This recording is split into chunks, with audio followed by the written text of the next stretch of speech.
Roberto Giurano, direttore didattico della scuola Scriptorum Foro Iuliensis, che quest'oggi a San Daniele inaugura le nuove aule didattiche, un ennesimo successo, una storia questa che sta diventando sempre più entusiasmante.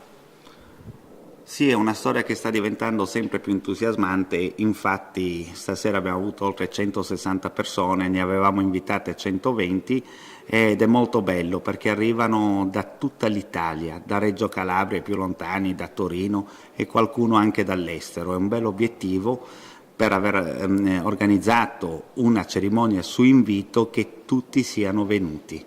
Una scuola che continua anche a richiamare grande attenzione, stasera la dimostrazione di un accordo importantissimo con una delle aziende leader in Italia nella produzione di penne. Sì, in Italia penna vuol dire Aurora e appunto il proprietario dell'Aurora questa sera ha detto che ci coinvolgerà nel suo Museo del Segno, il nuovo Museo del Segno di Torino, bellissimo, 3.500 metri quadri, dove noi andremo ad insegnare questa antica arte. Continuano anche i corsi e le iscrizioni, avete consegnato i diplomi, tanta gente qui può trovare anche un nuovo posto di lavoro.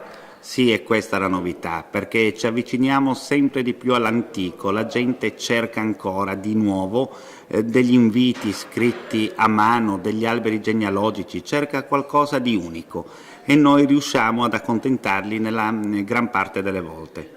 Giurano, lei è un sognatore, qual è il prossimo sogno? Il prossimo sogno è far diventare questa scuola una istituzione, partendo da diventare fondazione a breve e poi una vera e propria istituzione.